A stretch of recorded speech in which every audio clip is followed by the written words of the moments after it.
Hello, everybody. Welcome to Fall 24 Opus Soup. Thank you for being here. My name is Lily. I had the pleasure of being a co-editor this semester. This is my second semester as co-editor. I'm a senior studio art major, and yes, over to Anna. And I'm Anna. I'm also a senior. I'm a secondary English education major, and I've had the pleasure of being a co-editor alongside Lily. Okay. Each edition of Opus shows off the talent and hard work of our wonderful community of writers and artists. As always, we are so proud and honored to be able to share their work with you all and to celebrate another wonderful semester of Opus. Tonight, you will get to hear from many of our published artists and authors. Our writers will read and discuss their work, and our artists will speak about their pieces. You can follow along in the physical copy of your book using the page numbers that will be up on the projector. And yes. Please stick around to hear all of the artists speak about their work. After our final artist has finished speaking, we'll be back up here to say some thank yous and close out the event. Artists and writers, when you finish speaking, remember to introduce the next speaker using the program that'll be up here on this podium. And at this time, we would like to introduce to you the Anderson Artist Award. In conjunction with the Art and Art History Department at Hope, Opus established this award in the fall of 2023 to be awarded to one student every fall. This award was named in honor of Alice Anderson, who graduated from Hope in 2017 and tragically passed away in 2019. Alice was a studio art major, passionate about photography, drawing, painting, and literature. We felt it appropriate to honor her with this establishment of the award, and as she impacted so many lives on this campus before her untimely departure. So Opus invites a guest juror each fall to choose the winner of this award, and this fall I had the pleasure of having Jeff Blanford, local glassblower and ceramicist, as the juror. So please welcome Jeff to the stage as he will announce the winner of this award.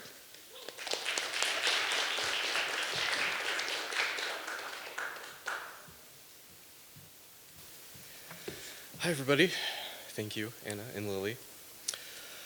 So it's an honor to be here today. I have been an artist in the area and a gallery owner for over 20 years, and I happen to grow up in Holland, which makes this extra special for me and extra relevant because really for the last couple decades, I've had the privilege of doing a couple things with Hope and impressed with the artwork, the ideas, all the different experiences that I've had consistently. And I don't say that lightly. It's really incredible what I see happening around here. This group is no different. I've observed really refined artworks, beautiful as well as they are thought-provoking, which is easier said than done sometimes with artwork. So congratulations to all of the artists. Everything I saw was amazing. Everything is really impressive and worth you being proud of yourselves. This is the first chance that I've had to speak with the artists, and before I announce the winner of the Anderson Award, I wanted to give you some brief thoughts, a few things that I learned on my art journey that I thought you might be able to take with you on yours. So the first thought is that ideas are seeds, just like seeds of plants. We're supposed to have tons of them. We collect them, we keep them around. Sometimes they don't grow fruit, sometimes they do. And so a fun, simple little story of what I consider to be a seed. I'm a potter and a glass blower, and I had one particular vase that did not work. It was awful, it broke, nothing good, I lost money, I lost time. But there is one part of this vase I didn't understand. It was beautiful, didn't know how it happened, didn't know why it happened. But as I do, quality control, we throw things out as a potter. And so I broke this piece, but I kept that single shard, 1 square inch, and it sits on my shelf at home. Anyone that walks past this shard would think it is a sharp shard, a dangerous object, but to me it's the perfect example of what a seed is. It will sit on my shelf for weeks, months, maybe years, but I haven't forgotten it, and I keep it there so I don't forget about it. And it might be a nothing, but I believe that I could track this reason down and spend months of my life focused on this one little seed. So I encourage you to collect your seeds and keep them. The second thing is to always create. I understand so many people make art not intending to sell it or be an artist or spend much of their life doing that, but I encourage you to keep creating. never stop. And what's most important is that you create for no reason. I think reasons give us pressures. And if we can create and play without pressures, that is the root of art in itself. And the last thing that I want you to think about as you create work is to seek uncharted territory. It's easy to find things online, Instagram, but it's really hard to find our own language in our own directions. My favorite project that I've done is I'm now a glassblower. Half of my time is glassblowing, half of it is ceramics. I joke that ignorance is bliss. Sometimes I have no idea what I'm doing, and I end up doing things that I don't know you're not supposed to do or be able to do. And so my favorite project of my whole career is what I'm currently working on. And I have turned our local sand into glass that I can blow. And it's worked, and it's beautiful. And I told my glass friends early on that I had this interest, and they gave me excellent reasons of why it can't be done. And so quietly, for 2 years, I tracked down every challenge, and I kind of solved it. And so now I've completed this thing that you're not supposed to be able to do. And I told my glass friends, and they said, "No, you didn't." And I said, "Yeah, I did." And so it wasn't a lack of respect. I listened to all these great points that were made, but because I had this question and tracked down and tried to seek this uncharted territory, it has now become the focus of my work and probably the future of my gallery and what I do.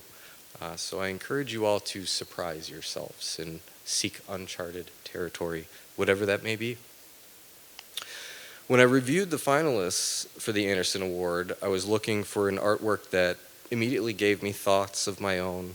I looked for strong composition, one that would lead the eye, direct its movement, and a certain level of refinement, color, usage, and form.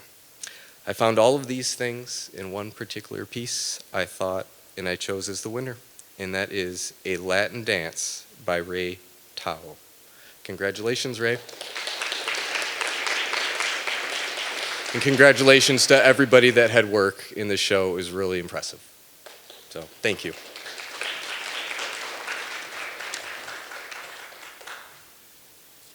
She's trying to run away on me.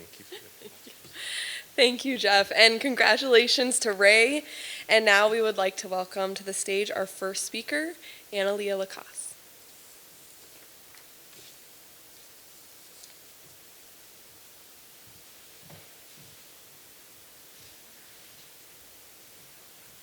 Hello. Hi, everyone. I was very, very excited to read this poem for you all tonight. The reason that I chose to submit this poem to Opus was specifically so that I could read it at Opus Soup. And that is because I want this poem to be an interactive reading where you guys will read it all with me. So if you turn to page 16, you can see that the first word of every line is all caps. It all says water. So when I read it, I have this vision of everyone yelling the word water when I read this poem. I think it's going to be so cool. I also have not practiced this, and I'm a little bit nervous to be public speaking, so bear with me. But I think we can just begin. And I'll just read the title, which is also water, and then you all can start yelling the water responses, and then we'll just go from there. Water. Water. Walk outside, and the billboards everywhere announcing water, something pure, something wholesome. It rarely pours from the sky. See people outside with buckets or with their mouths turned upward, drinking it in, even lapping it from the puddles of sludge like wild animals. Most of the time, however, it is necessary to purchase. Not easy to tell the difference between real and counterfeit. Hydrogen and oxygen atoms bonded to their strange or virulent counterparts. Advertisements on the radio promising to restore youth. Trying to say that what you thirst for might be within reach. Plunge a finger into the mud. Breaking the sheen over the top. Touch the slime. Raise it to your mouth. It tastes of salt. Thank you, guys. And next up, we have Abby Ree.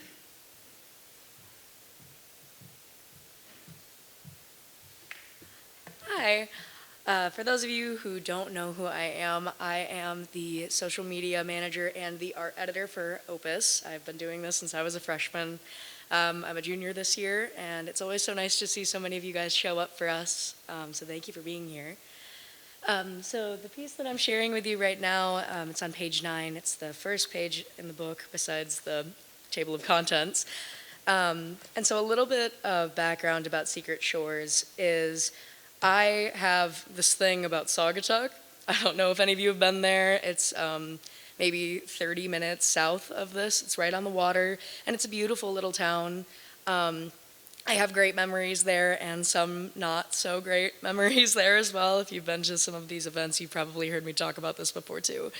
So for this piece specifically, I chose to highlight this one specific beach that sits behind the Felt Mansion. And if you haven't been there, there's a set of trails somewhat interwoven with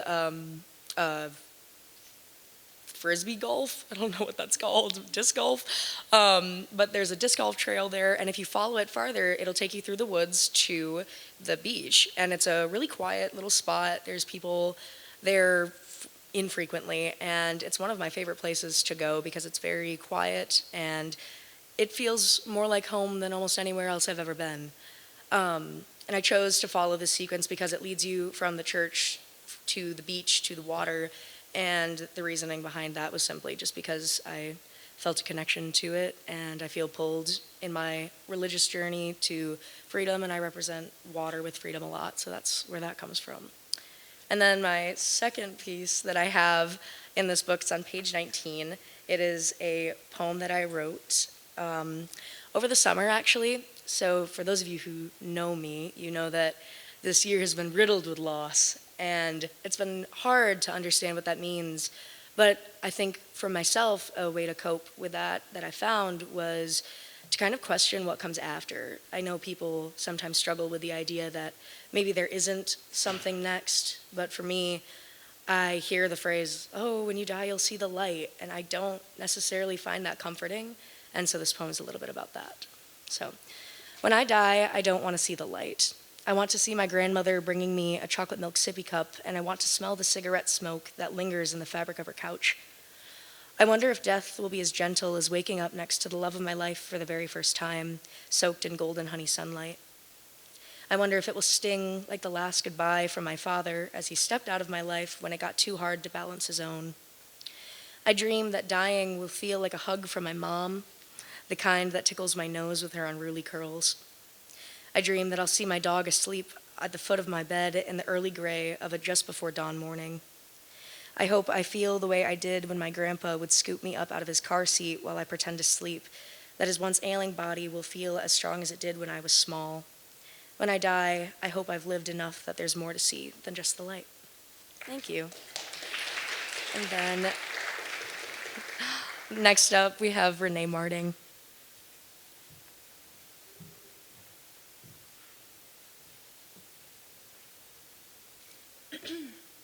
Hi, I'm Renee. So I thought it might be best to just kind of talk about my process for making the two pieces that I have in Opus, because I thought it was interesting to think about the ways that creating both of them were kind of similar, despite one being abstract and one being representational. So my process for making art kind of follows two parallels, and one is research and one is intuition. So for the first of the two pieces, the grid, we were required for an assignment to start with a painting that we had made earlier in the semester, and then we did different levels of abstraction based on what we thought was like the core element of it, and then we made a sculpture and then painted the sculpture. So for this painting, I had started with a representational painting, but I had focused on the negative space, so I was looking at what wasn't there instead of what was. And so those forms were what I drew forward and then continued to abstract, and then eventually I made a cloth sculpture, and that's what the painting's of. At the same time, I was also doing research on the history of the usage of the grid in art, and how that was like the fundamental part of moving paintings from like flat Renaissance paintings into 3D space and representing space. And that was something taught in art institutions, which women were excluded from. And so as I continued to research, I was looking at how this like physical, like really structured grid was used to exclude women in art making. And so the two ideas then merged together in the final sculpture that I then painted. And I was thinking about an organic version of a grid that like moves through space and moves forward, but it's also flat, and how that is really what women, I think, really have like added to the art world as it has become like more diverse in whose art is being shown. But obviously women still need more representation in art than they currently do in galleries. But that was that piece. The other piece that I have in is, it's in Dupree right now in the juried art show. But I was doing research on queerness in society and how like moments are censored. And so I then was also looking at different iconic parts of being Midwestern. And so I was looking at like these old like Jell-O salad recipes. And then I realized that it's like pretty gynocentric. So I used it to then speak on like these private moments of self-exploration and like how it's kind of weird and like it's like gross to like look at like touching like a Jell-O salad like that, but also it's pretty and there's rhinestones all over the painting. So like it wants to draw you in, but it's also strange and kind of uncomfortable, which is how my experience has been with entering into the world of like queerness and like not being so uncomfortable talking about it with people. So those are the two paintings. So yeah. And then next up is Andrew Ohm.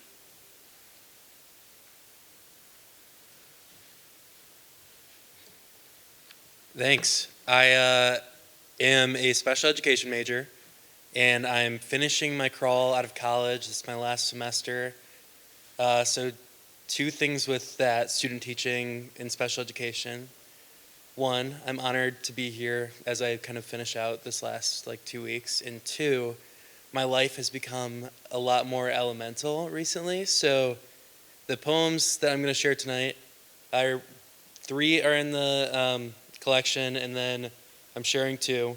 First is about farting, and the second one I'm not really sure what it's about. So I'm going to start with Prayer for Passage on page 55. Oh, also I have bronchitis right now, so we might have to take an inhaler break in between, so I have it prepared. All right. Hands laid, we're praying in circles until something new. Someone on the far side passes gas. There's no solemn way to say it. And we laugh in stifled chokes and gasps. My body trembles and my hands are laid on another whose body is also trembling as we try to continue with bitten lips and interrupted breaths. But I think the laughter, the gasping, the people together with hands on another, shaking with something like joy or something that transcends it, is the real prayer, the real presence. True believers in true communion, and we had just been praying in circles, hands laid. I think the next one is on page 60, called Mayday. Sweet. All right, I'm not going to do the inhaler. I'm living. All right. A stick, a stone, a lost spelling bee, the militant nature of casual conversation. A gun, a knife, the wasteland between what your major is and what's next. Pollen, the way everything sticks and the way everybody gets stoned. Electric cars, ghost tours, and convertible hearses, an article titled How to Be Happy, locked behind a paywall, walls of all sorts. Sentence stems beginning with how long until the earth, or if this continues. Slaughterhouses, sex robots, schools going online, SpaceX, the slow hiss the candlewick makes when the candle burns out. The Vitruvian Man, thrones, powers, and magicians, hauling tires in daddy's backyard. He's so daddy. The overall lack of father figures, other figures, the suicide rate of all sorts of people. People sorting, hordes, throngs, the way 3 people might fit through a door, but we hardly allow one in. I've got one on, a bass shooting across the lake like a bullet fired from an invisible rifle, its blood-red mouth. The bloody and violent nature of all things, of love chiefly, of spring always. And then next, please welcome up Araya Wyden.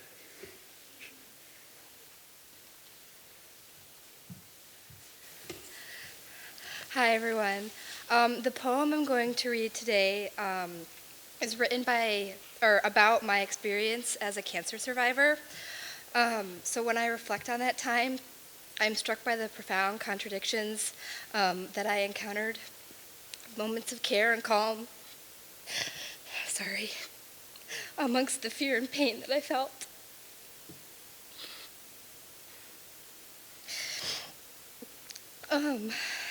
And the kindness and warmth from the surgeon that this poem is about.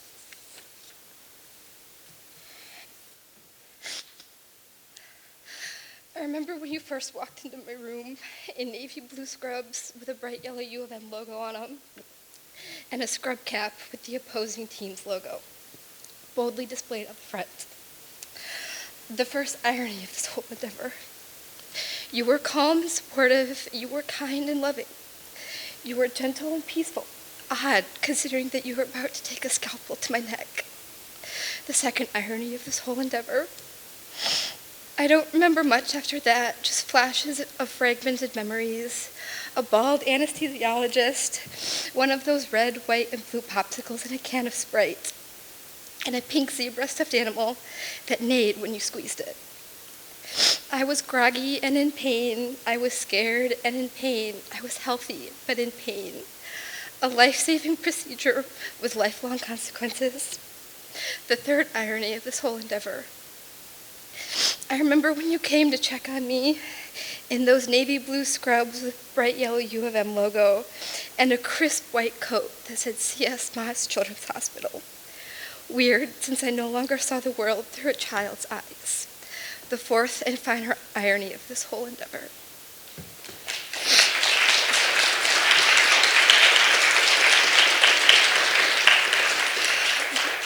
Thank you, and please welcome Nico Kozlowskis.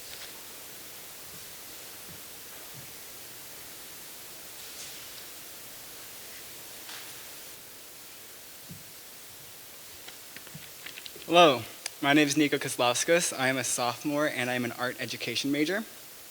Most of my work in Opus this semester was summer work that I made this summer when I noticed myself finding and noticing that I strayed away from art stores and conventional art practices, and I found myself at hardware stores and looking at consumables and what was being used on a daily basis. So this first piece that I have on page 85 is called Are You Buying This? And it plays into the idea of political consumption, and it's all created out of pieces and old trash that would be consumed as old cardboard and old tape, old newspapers some a day old, and harsh political headlines. We have a central focus in the very central of the image of intestines for our consumption of what we're buying into and how we're consuming that.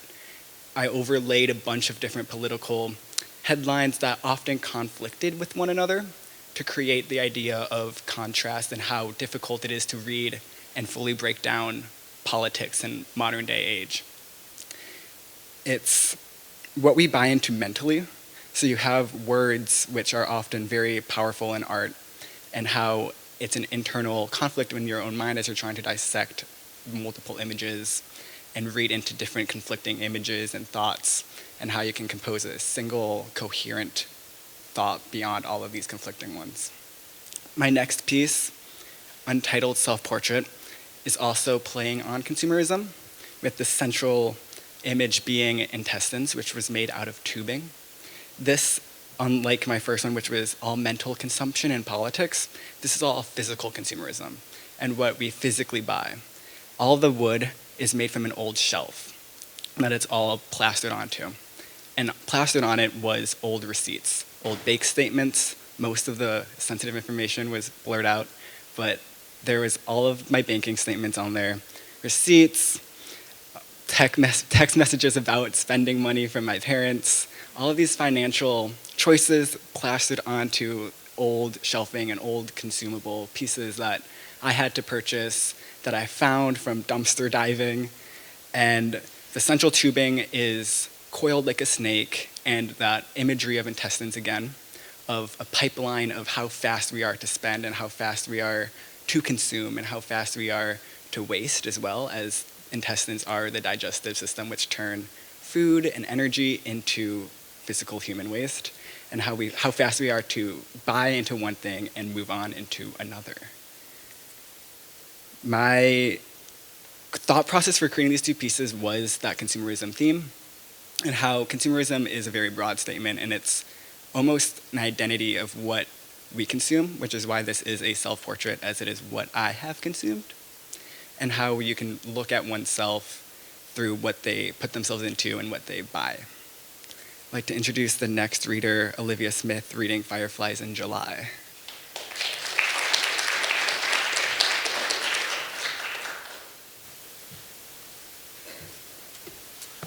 Hi everyone, I'm a senior geology major, so this is a little bit out of my realm, but I am happy to be here. My poem kind of follows this like childlike idea of like when I was a kid, memories in my neighborhood of like catching fireflies, running around with my neighbors, and like having that childlike sense of wonder about the world. And kind of as I grow up, sort of losing that, like paying attention to other things, not like being so aware of the nature around me. And then flash forward to my freshman year of college, I wasn't having the best time. It was not my greatest moments. And I happened to be home for my birthday, which is in January. And I looked out my window and there were these fireflies, and it had been snowing like all month long. And I just kind of remember like thinking it was so ridiculous that they were out in such harsh conditions. And I was in such harsh conditions at that time too. And then, so that's kind of when I was like, oh, fireflies again. And then a few months later, I was on a hike with my now boyfriend, Henry, and it's like just becoming dusk, and all around like the woods just kind of lit up with fireflies. And it was this like full circle, like there's the wonder again, like you're gonna be okay. And my brother talks all the time about wonder and like maintaining that sense of wonder into our adult lives. And so I tried to explore those different memories growing up while also reminding myself that there's joy and wonder and light even if we don't always see it. So here is my poem. We must cherish those light up bugs, floating, flitting fireflies, dancing through the fading dusk, tiny wings hitting fireflies. While the loon yodels over ponds of flowers and green reeds, their beams scatter, stitching skyward patterns, spitting fireflies. The trike, dumped in the drive on its side, traded to favor cupping hands to cluster beacons, babysitting fireflies. In January's chill, their shivering flames melt into night, golden then gone, like my birthday snuffed, forgetting fireflies. We must cherish those light-up bugs, quivering overhead, renewed heartbeats neath the trees, mine too pounds again, fireflies. Glancing through my periphery, now in July, hissing live, let light in. A flicker in time, life-emitting fireflies.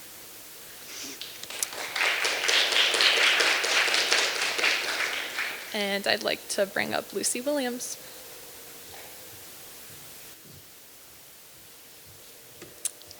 Hi everyone, I'm Lucy. I'm a sophomore, double majoring in studio art and communications. And my poem is Sugar Lump Grandma on page 43.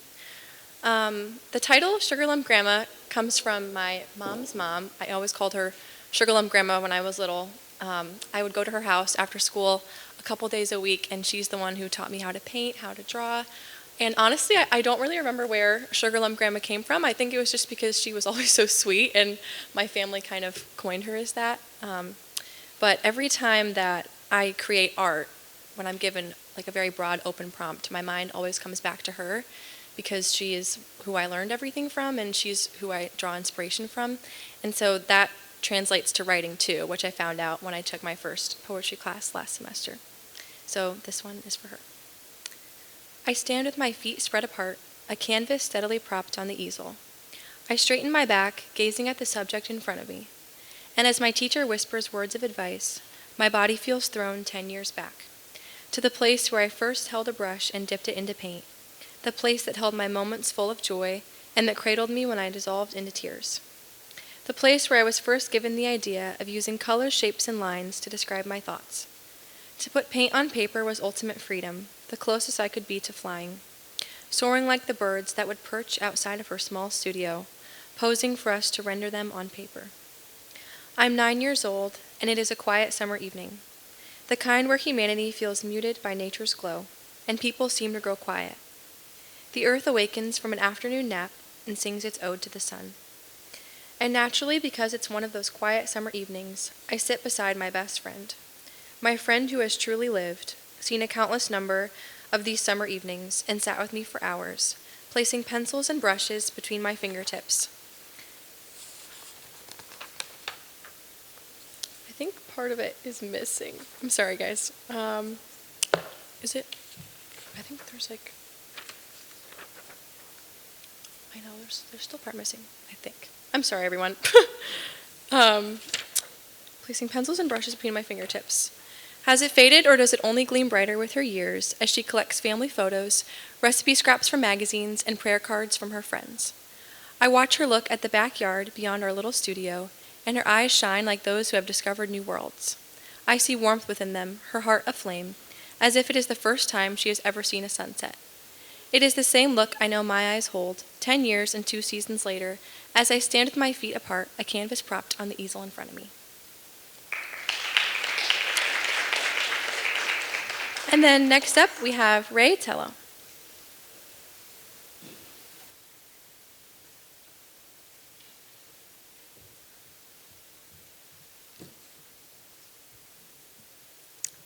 Hello, everybody.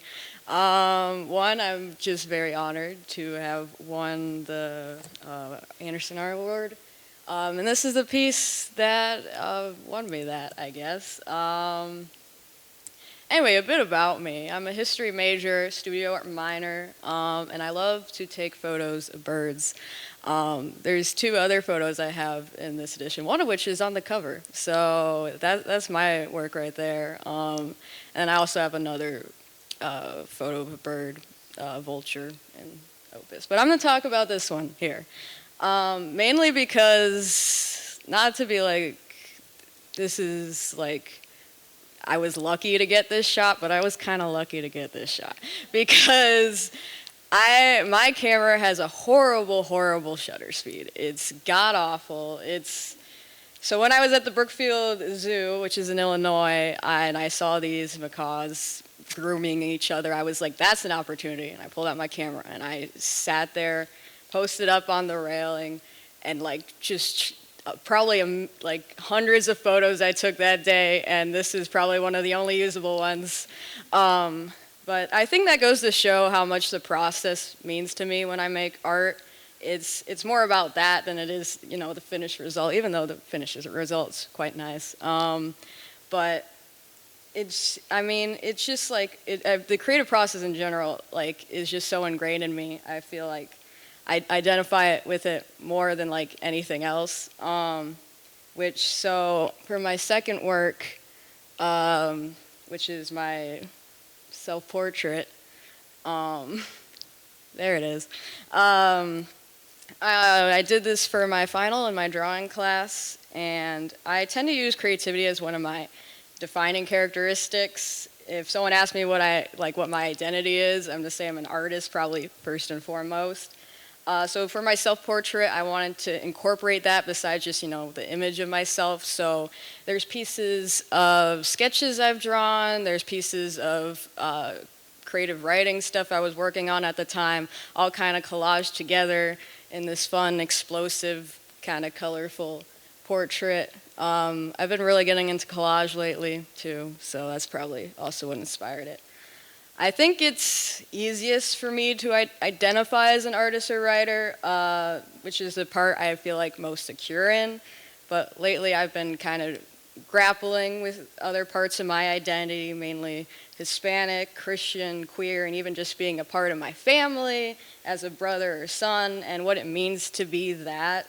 And it's really messy. And so as an artist, what do? You write a poem. You write 2 poems. You write 1,000,000 poems. So now I'm going to read those 2 poems that I've gotten for you. Funnily enough, they're both inspired by other artists, and there's probably something to be said about that too. I'll write a poem about that another day. Anyways, great. So first is The Sharpest Axe. The weapon used in the name of peace, forgiveness, cleansing, the good of all, holy war, righteous cause. They sharpen the blade for battle, belief blindly clutched in their hands, with steel armor as bright as saintly stained glass. Their bread and wine fills them with the strength of the divine, traveling over oceans, spreading scripture from sea to shining sea. They tell it with their sharpest axe, and baptize the lands in blood, turn the rivers red and call it salvation. Thus saith the Lord, they claim, and set the earth ablaze as hymns of screams fill the air. If only they looked at their hands that hold onto their tool of destruction, hands that blister and burn on the haft of the holy. For all they say to the so-called sinners, for all they preach and all their zeal, they do not know the God they wield. And then second is Where I Remain, which is on page 91, which is inspired by George L. Lyland's Where I'm From poem. Anyway, Where I Remain. There's not much to say about where I am from, where I remain rooted in the ground. There were apple trees, an orchard only a few miles away, countryside covering the area as far as I could see. This town so distant, this house too big, I am from here. I am from bonfires burning on a summer night sitting for hours, from the smoke clinging to my clothes for days afterward. I am from nights spent staring at galaxies above, constellations clouding my vision as I reach for a shooting star. I hope to snatch it by its tail and pull it from the sky. The streaks of light are gone too quick, escaping my desperate hands. It's what I see in memory, always night, never the embrace of sunlight. Perhaps it could be gleaned, could be seen if I venture back, cling on to golden recollections like handfuls of wild daffodils pulled from the earth. But I cannot forget how bouquets will wilt in still water, tossed out with life so brief. I am from the grief, like acid in my stomach digesting itself, the grief that clogs my throat, chains my lungs, the grief that burrows into my heart. I am from indifferent fathers, perfectionist mothers, married at 20 and 4 kids by 30, broken glass thrown into a blender and called a family. There's no pride to be found in fruit so rotten, apples fallen not far from the tree, decaying in putrid dirt. This is where I'm rooted. This is where I remain, seeded sorrow, dug in despair, planted long before I was even born here. Thank you.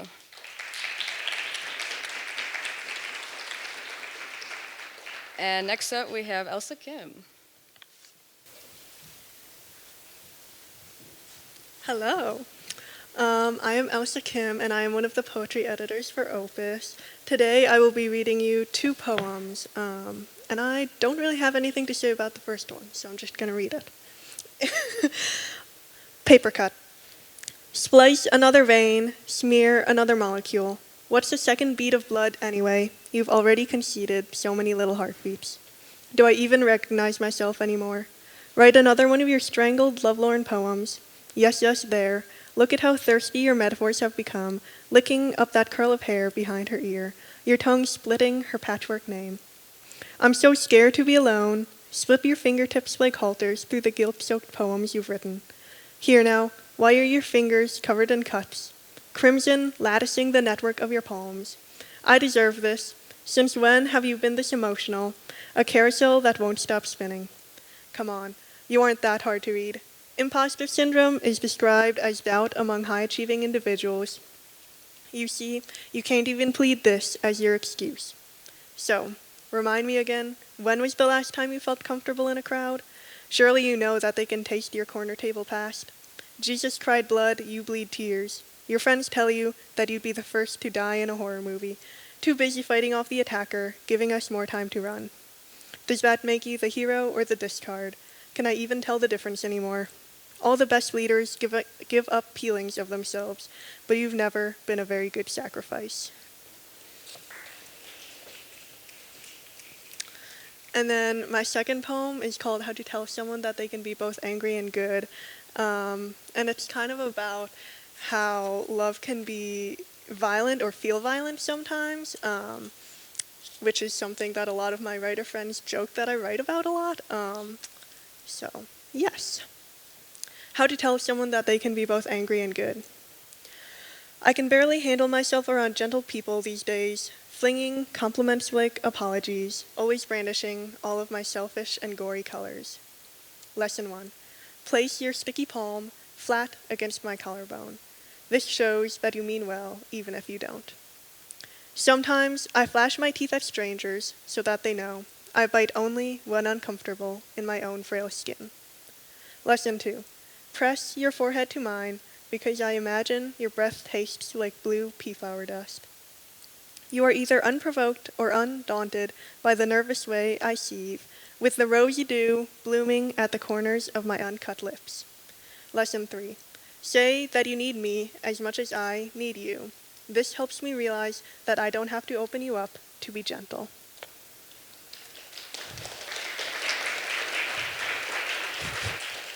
And next up we have Anna Snyder.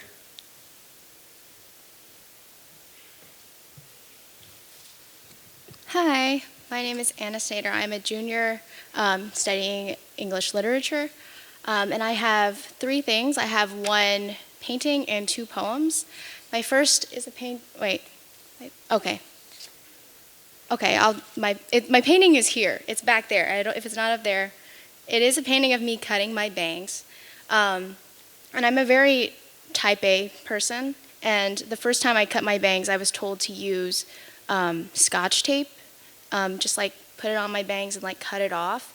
And then I decided that I didn't like how like rigid it was, and then I decided to just start cutting my own bangs. And what happened was I think whenever I am most turbulent or emotional, I always just want to cut my hair. And so I started just cutting my hair when I wanted, and I painted this in a very turbulent time of my life, which was this summer, and I just felt like this captured how I was feeling, and I really wanted to lean into the color choices in this piece as well, because I really hate using black in my paintings. Maybe some artists here will agree, but I really hate black, unless I have to. But yeah, that's the painting. And then my first poem I'm going to share is called That Burning Feeling. And a little bit of a funny story is that I wrote this because I thought I really like tea, and I like it scalding hot, and I drink it immediately, and I thought I burned my esophagus. So it was about that, and then it also ended up being more about how extreme emotion and no emotion can be equally harmful. So this is the poem, That Burning Feeling. Within desolate winter and the twisted terrain of intestines lay your frigid, lonely soul, hopelessly hibernating, waiting for the breath of spring to stir your subdued spirit. You were saved by scalding water, melting a hole in the hole of darkness.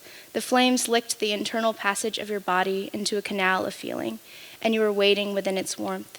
The burning was intoxicating, so copious it came close to blistering your heart. It was severe and searing, almost like being dead. The fiery facade dwindled again into tangled wilds and starless nights, leaving the chill to burn your soul forever, boiling. The next poem is I wrote this summer, and I had actually joined a writing group kind of unexpectedly. I went to church, and this girl told me to come join her group, and I did. And they write a lot on Substack, and they were writing this, This is the Summer poem, which is just a poem about the summer. And I was really trying to write it, and I was struggling to capture all of the nuances of the summer. And this was my first draft of it, and it ended up just being a different poem.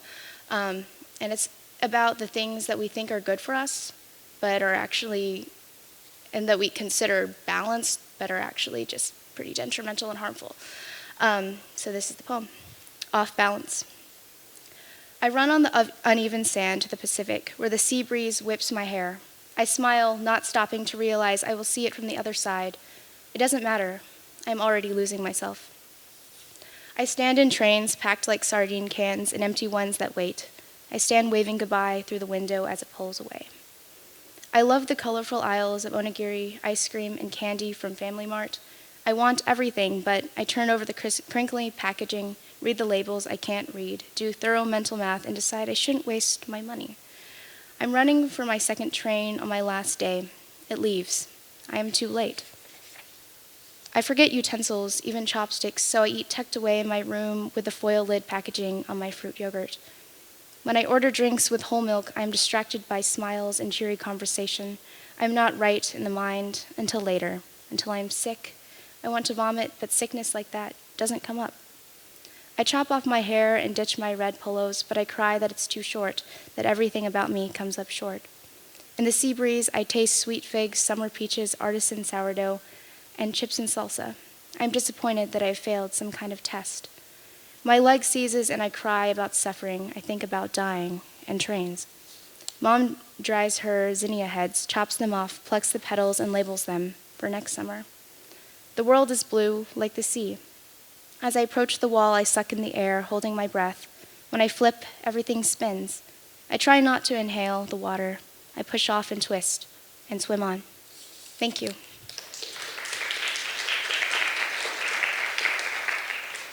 And next is Chris Johnson.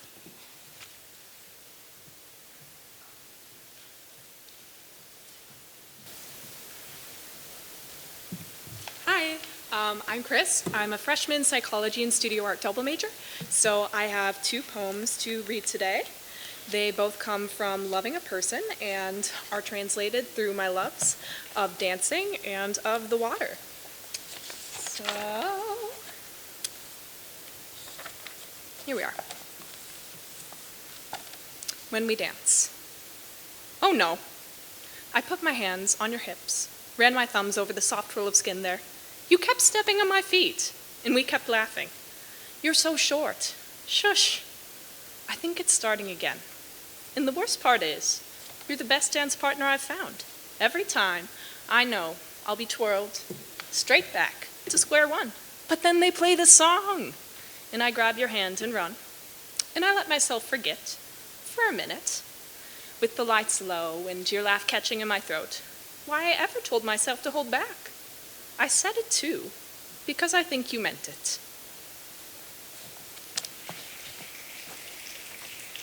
And the second one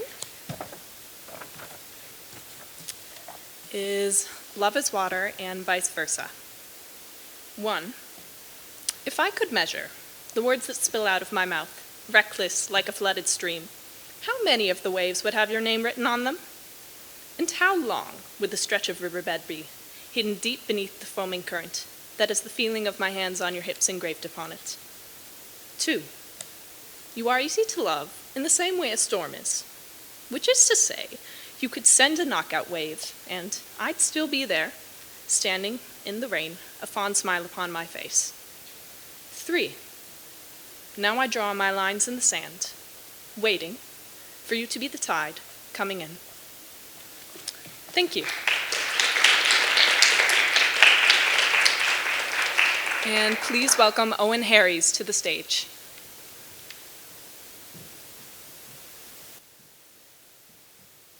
Okay, so this poem I'm reading is dedicated to my roommate, who I like a lot. He's great. He's also pre-law and has very different political opinions than me, so we argue about that frequently, in the best and most constructive way possible, obviously. He believes very strongly in fixing things through the system, and arguing against that makes me a rational amount of angry, so I wrote this poem. Also, I never know if to read like quotes or not, so we're not going to do it. We're in a world of weapons. The newscaster and the songwriter, guns with no serial numbers, the Bible and the people who twist it. If you're not hunting someone, you're being hunted. Dog eat dog is what they tell us on TV, and we believe it. We have the whole planet's fire inside our chest, rainforest smoke in our lungs, heartbeats in sync with foreign bombings, pumping hatred for the other straight into our brains. We explode in every direction, pulled apart by all the million bad things that we are not fixing all at once. Do we not care about the babies left orphaned or the kids in shot-up schools? It's ceaseless, and we give up trying to put out the inferno with ballots and flyers calling for action. Nobody's ever stopped a fire with paper. Why bother when the same hands that itch to make a difference can make explosives instead? Let the fire burn hot.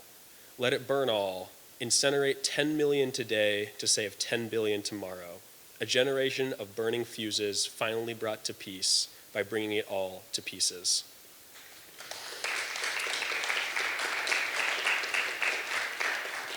And next up, we have Emma Paring reading Summer Antics.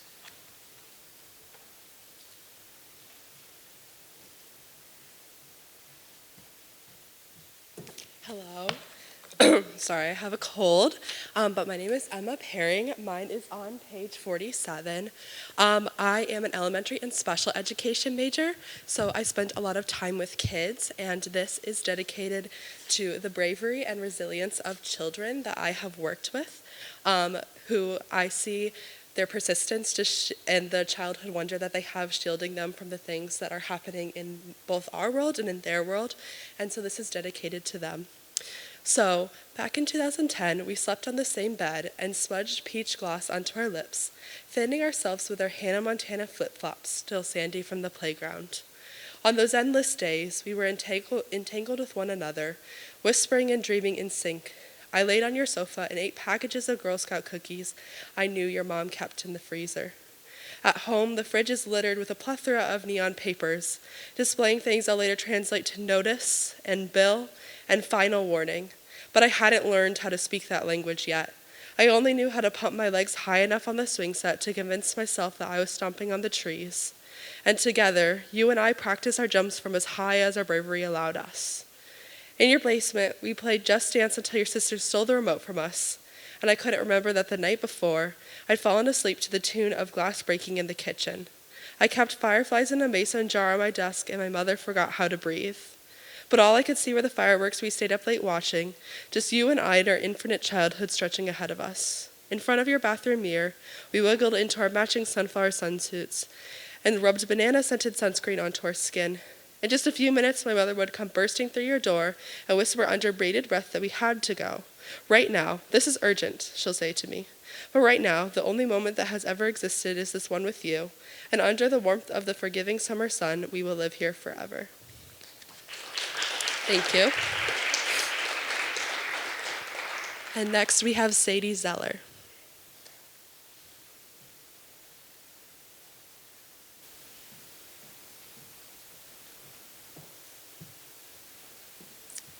Hey, hi, I'm Sadie. I'm a senior. I wrote this poem last semester, and my inspiration for it was, one, I just love cheese, and two, I was out of string cheese the night I wrote this poem, and I was really sad about it. So it's called 1 a.m. Thoughts with a Dash of Mozzarella. Tick-tock, 1 a.m. strikes, and all I can think of is cheese. Swiss, Havarti, Gouda, and Brie. Fountains and sprinkles, melted and sliced, both creamy and rich, while also soft and subtle. String cheese, never to only bite. 2 a.m. strikes, and down the stairs I wander to the coldness of the fridge, waiting for the scent of cheese. 3 a.m. strikes, but when I search and search, I guess a mouse must have been here. There's not a speck of cheese in sight. It must have broken in the dark of the night, opened the door and raided each shelf. Though when I think of the cheese that had once been there before, I realize maybe it was not the thievery of a cheese-loving mouse, but maybe, just maybe, the mouse was me.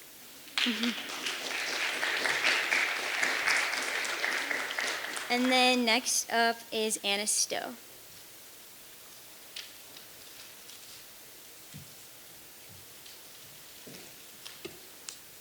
Okay, perfect. Alrighty. So I'm one of our poetry editors, meaning I really just sit and yap about people's writing, which is the best. But if you know anything about me, I studied abroad in Ireland last semester, and basically that's all I write about. So everything in this book I wrote in Ireland, except for what I'm going to read tonight, which is about Ireland. So that makes things easy. But this particular poem is about the Easter I spent in Ireland. I took myself on a very, very long walk along this cliff, and I had decided that I was going to jump in the Irish Sea. It was freezing cold, bear in mind, but I'm like that. And part of this has to do with a tradition one of my friends and I started freshman year where we jumped in Lake Michigan on Easter. And so I was like, I must repeat this, clearly. This is logical. So that's where this poem came from. So, sea swim in Hoth. Ocean breeze that coats my skin, tangles with my tongue, draws me with its cacophony. Pebbles crunch, just rocks and rocks and rocks, down winding stairs and murals warning, at your own risk, grab the rope, snag a root. Salt sea crashes into the gray rock shore, shatters silence with its seaweed-strewn tide. I don't know how many have gone into the water before me, ice into veins, heartbeats stuttering, breath constricting. All that remains are tattered scraps of color, hanging from hooks, tucked against the carved rock wall. The water comes farther in, swallowing the beach, tentative and aware, reaching its icy tendrils till it curls around her ankle, unwilling to relinquish its grasp. She rises from the water, wetsuit clinging to her like a protective layer. Next to me on the rock, her skin wrinkles and sags, escaping its black sealskin confine. She's all smile lines and gray blonde strands and confidence as her body drinks in the air. She is what I see in the space beyond the horizon, memory and hope and emptiness tangled in their confused dance.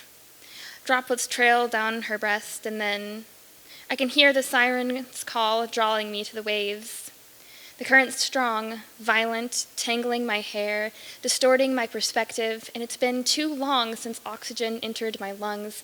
But then I'm rising, body peppered with cold, marked, changed, eyes shining because this must be what a metamorphosis feels like. Skin scrubbed clean, heart shocked, delivering life to oxygen-starved limbs. I don't think of the cliff's edge or the screaming gulls or the reckless abandon of that first plunge into the water's embrace.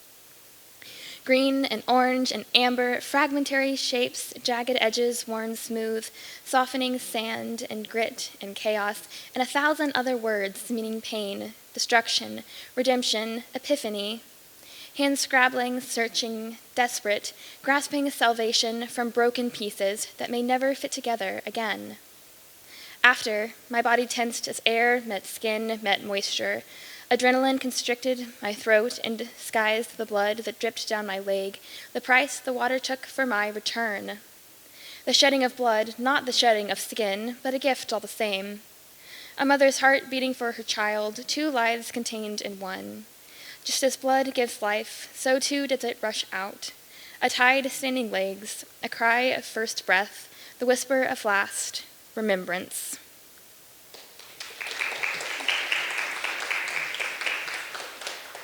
Okay. All right, and then the next person we're going to have come up here is Maggie Heisler.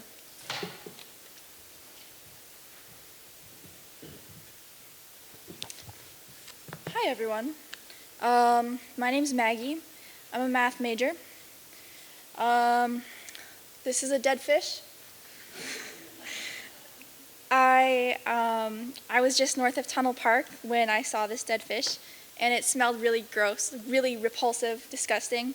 And it kind of looked like it had been trying to swim up onto shore, or at least that's what I imagined. I was like, how ridiculous is that? You know, this fish just killed itself trying to swim up onto the sand, and what's it going to do when it gets there? It can't even breathe. And then I realized that maybe I was a little bit like the fish. And so I got really close to it, which was really gross, and I took this picture with flash on my film camera. Because I think that sometimes we need to put a spotlight on our delusions. And now I have 2 poems that I'm going to share with you.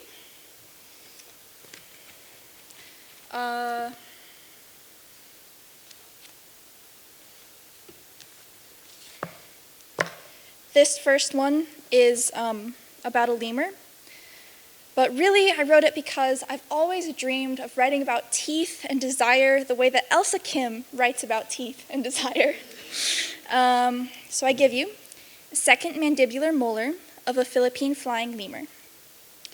Quantifying the complexity of molars using surface scans, what can I extrapolate about you from your teeth? K-tupal landmark identification, I will trace each jagged minima and maxima, categorize, chip, stain, abscess, source, fear or desire. Requires high expertise, domain knowledge. I will spend meticulous years on a doctorate in you. Conformal flattering. I will preserve your angles, study you in two-dimensional discs. Area preserving diffeomorphisms. I smooth, stretch, twist you until I understand. Bijective functions. I will map your teeth to mine, 2 data sets of 26, clustered not on evolutionary tree, but on structure. How we got here is irrelevant. We're both here now.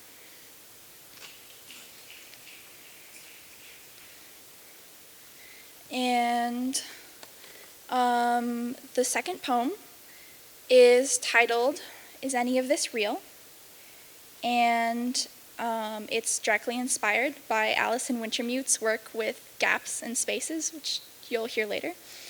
And I wrote it at 3 a.m. when it's too hard to tell if anything's real or not. Is any of this real? Sometimes I think, therefore, sometimes I am, in love, insane, with favorite color, breath of air, gravity, conversations with God, blue whales at 52 hertz, green left turn arrows, particle physics, yellow shirts, blood, loud concerts, the moon, the sun, lightning, dancing in the dark, thunderstorms, cracked asphalt, enjambment, Catholic churches, eyes, lips, heart, soul, fireflies, waves, constellations. You see me the way I am broken, the way I love is broken. Please look. Please don't let me go.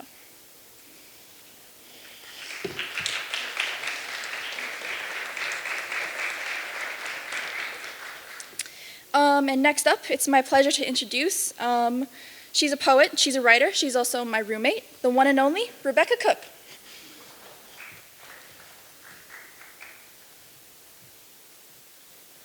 Thank you, Maggie. All right. Hello, my name is Rebecca Cook, and I'm a senior here at Hope, double majoring in creative writing and classical studies. I invite you to turn to page 63 as I welcome you to the world of Adles, where kingdoms and tribes of javelins fight for power and freedom in the east, and the once great warring elementals of Anava now face a depletion in the magic to the north.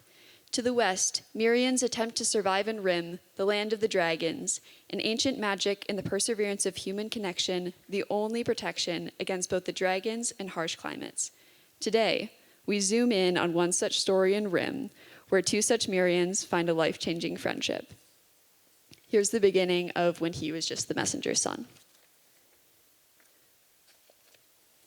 The smell of freshly plucked grain and sliced fruit greets me as I step into the last step on my messenger's trail in Fahi, a farmer's market the locals call barracks after the original owner.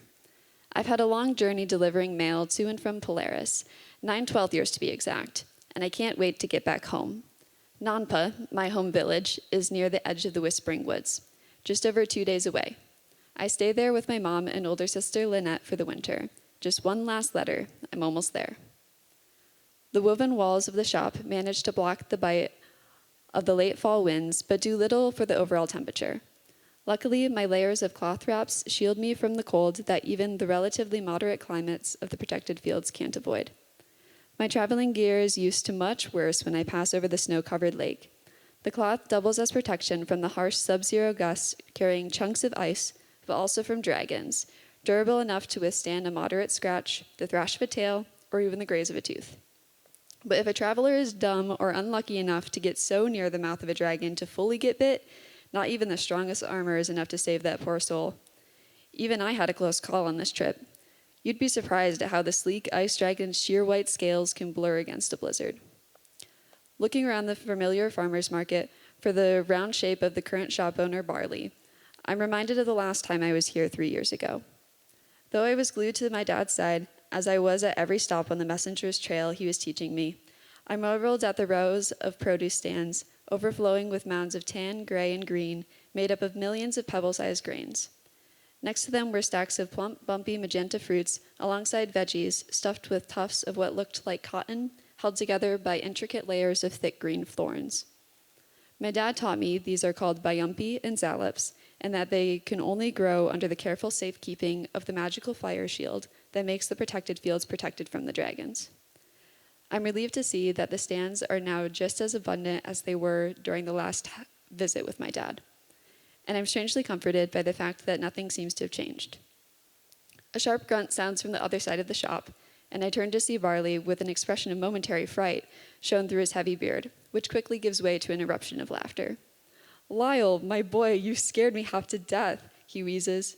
The rims of the shopkeeper's worn hat flap atop his sandy brown hair as he continues to chuckle. "You're wrapped up like a mummy or some kind of ghost." "Sorry, Barley," I reply in common speak. I'm starting to miss Nampa's native language, even though I grew up speaking both. I reach toward the back of my neck to unpin the head wrap that covers all but my gray eyes. I completely forgot how my traveling gear appears to others. Once the long strand of sand-colored cloth is rolled up and placed in my handy cross-shoulder bag, I shake loose some of the natural waves of my blonde hair, grimacing at how short it has to be cut for my trek through Rim over the warmer seasons between each frost. Don't let the word warmer fool you, though. The snow-covered lake and the ice desert, though more bearable, stay dark and frozen year-round despite being in the middle of Rim. No one really knows why, but some of the elders in Nampa, the ones more in tune with the ancient magic, say it has to do with the movements of rocks that weave between the clouds and the moon. Barley sits down at a corner near the back of the shop, flipping through some pages and tallies and crude glyphs. "So, what brings you in today?" "Letter for Balin," I state, pulling the neatly folded parchment from its spot next to where I tucked my head wrap. Balin is Barley's nephew. Even though he's only a couple years older than me, 15 as compared to my 13, he's still in charge of managing the entirety of his family's farm while Barley runs the shop. Balin and I briefly met the last time I stopped by, though the interaction was mostly just my dad conversing with his uncle about us while we awkwardly smiled at each other from a distance. Balin did give me some candied zallop skins, but I was too shy to even say thank you. "You're in luck." Bay's in the back looking over some records. "What great timing," I say, stepping over to hand the letter to Barley. "Nonsense," he protests, pushing the letter back toward me. "Come in and get warm. Bay's just in the back that way in that gathering room." Barley is pointing through a hallway behind the shop that leads to his house. "But I won't hear it, my boy. You must come in and at least have some bayumpi to fuel the rest of your journey." Figuring it would take less time to agree and visit than debate any farther, I thank the insistently hospitable man, tuck the letter away, and duck into the hallway. This is where our journey ends for today, but I hope you can continue reading to find out what happens to Lyle, and if this piques your interest, keep your eyes out for more stories from Adles. Thank you.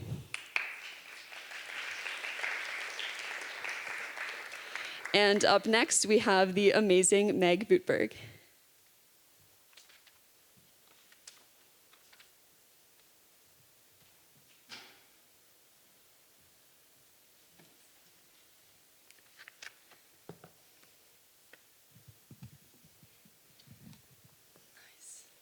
Hello, everyone. I'm so happy to be here. And I'm going to invite you to turn to page 61 for my first poem, Contagion. The morning I returned to third grade after only 2 days away with chicken pox, I sat down in my chair and Zachary Doles scooched his seat away from mine. There's truly nothing to say about that poem. It has everything it needs. I do have things to say about the next poem, which is maybe great news, maybe not. On page 92, I have The Rat's Perfume. And technically, this is 8 poems. They are land days that I have collected into a single poem. A land day is a 2-line poem that comes from the Pashtun cultures in the east part of the world, and these traditionally are many things that these ones are not. But they are oral, they are anonymous, they are passed down from different women to other women in these short interactions that they can grab with each other. They're also usually in Pashtun, which makes it easier to hit the numbers of syllables that are required for each line. Turns out when you do them in other languages, Pablo says you can fudge that a little bit. work with more like ranges. But I still, when I was working on this, was sitting in front of the library counting on my fingers because syllables are hard. So here's the rat's perfume. 1. I'm not afraid to walk alone at night. My fears live in the bedroom next to mine. 2. Slumber party first kiss stories. I'd rather lie than say my brother every time.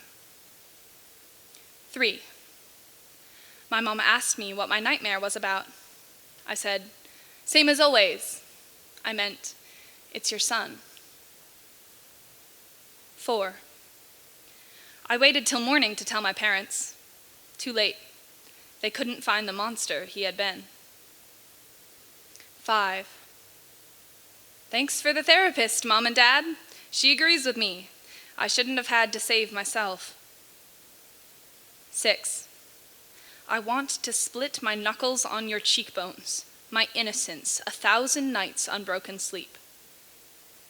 7. In every unexpected kiss, you scorch my lover's sweetness. They reek of you. 8. I spent years burning down your house for the rat I once saw inside. I never found him.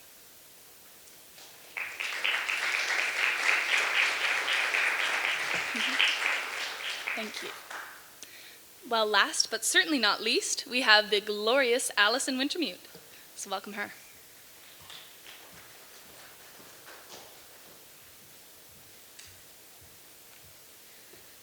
All right, hi. I have had the chance to have 2 things in Opus this semester. And so the first one I'm going to be reading is my poem called Almost the Remains of Everything. You can find that on page 18. The theme of this poem is something I was thinking a lot about, especially around election time. I come from a lot of more conservative places than I would say my thinking is, where my family is, and that's not necessarily bad, but there can be extremes in that. But I want to talk about something that influenced the kind of image of the poem, and especially the last line. So I don't know if anyone saw this, but at the seminary this semester, Greg Lukey's had a wonderful exhibit, and one of my favorite pieces from him that I've seen sat upstairs, and it's read, "The end is now," or something similar. That it's escaping my mind, and I was writing this in the seminary, and I saw that, and I knew that was going to be the end of my poem. So I'll read it now. Also, for anyone who doesn't know, REM is the band who sang "It's the End of the World as We Know It." It's not that serious a line, but is it too far? Okay, thank you. But yeah, so this is Almost the Remains of Everything. This is Revelation. The last of the angels are hovering over the wreckage, playing their melody. I thought it would sound better, less like an off-key hymn, more like REM. I watched my friend's dad, a Christian nationalist, cut off his ears and start screaming, "USA, this. USA means USA, nothing. We all pray for a savior somehow." I looked for a sign from heaven, and I saw it all burning. I followed the smoke to Philadelphia to find a garden bedded with ashes. Win or lose, the end is. Thank you. It's very flattering. I have another piece. It is a prose piece. It's called Flight. You can find it on page 42. And so originally when I wrote this piece, it was 3 pages long. And I knew I wanted to submit it to Opus, but I also wanted it to fit on 1 page. And so it went from 3 pages to 3.5 paragraphs. And I'm really proud of myself. I'll probably never shut up about it. It was very hard. And it kind of took a shape of its own. It ended up being a lot about my father. Growing up is weird, and you kind of figure out how you're just like your parents. And so I love my father. He's an amazing man. I respect him a lot. But I definitely see some of my traits from him. I'm going to read the last paragraph and a half. I would love if you read the whole thing. It's not that long. But important things to know is that the first line says, "There is no reason for a road to be here, tracing a cliff's curve of renown for its rock slide tendencies." And then in the second paragraph, it tells the story of my dad when he was young. and he ran over his dad's sapling that it was like his baby, more important than my father. And he hid under his bed and he started praying, like, God, please make this go away. So now I'm going to read the last paragraph and a half. An adult running. Seen in periphery, the warped windshield caved into the back of her car. A scream, similar to a wailing banshee, signaled the shatter. It was a freak accident between two witless, wasted boys who wrestled over her car. The back windshield of her car was one breeze away from tumbling apart, like a rock slide. If I wanted to wait around for my boyfriend, a wasted contributor to the damage, I could have controlled my reaction. But there's a sweetness to leaving, too. Before I could consciously react, my feet already faced home. My instinct told me to run, to take flight. So I didn't come close to the wreck, subconsciously praying maybe it could go away if I didn't acknowledge it. I called my father days after, piecing together the predicament of the night, give or take the soberness of the people involved. He shared no position until the end. You are your father's daughter. Thank you.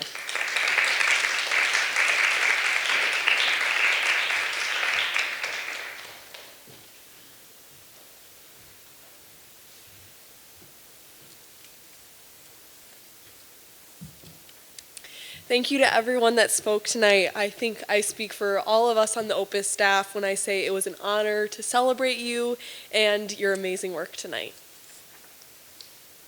And as we wrap up tonight, we acknowledge that we could not have made it here without our support team. And for that, I'd like to thank our editors, especially my partner, Anna. But thank you to Anna Stowe and Elsa Kim, the poetry editors, and thank you to Abby Ree and Lucy Williams, the art editors, and thank you to Rebecca Cook, the prose editor. Thank you to our faculty advisors, Dr. Childress and Dr. Pesquera. Thank you to our guest juror, Jeff Blanford. Thank you to the Student Life Office, Cascade Printing, the Student Media Committee, the English Department, and the Art Department, especially Professor Lokers for his help with the book design, helping me design the physical magazine and also understand how to use Adobe InDesign. And lastly, thank you to the Knot Spot for those delicious pretzels. Please consider buying your pretzels from them in the future. They are a local small business and amazing to work with. Finally, a special thank you to our submitting and our published artists. We could not have done this without your support. And thank you to you all for coming and celebrating these artists. Have a great night.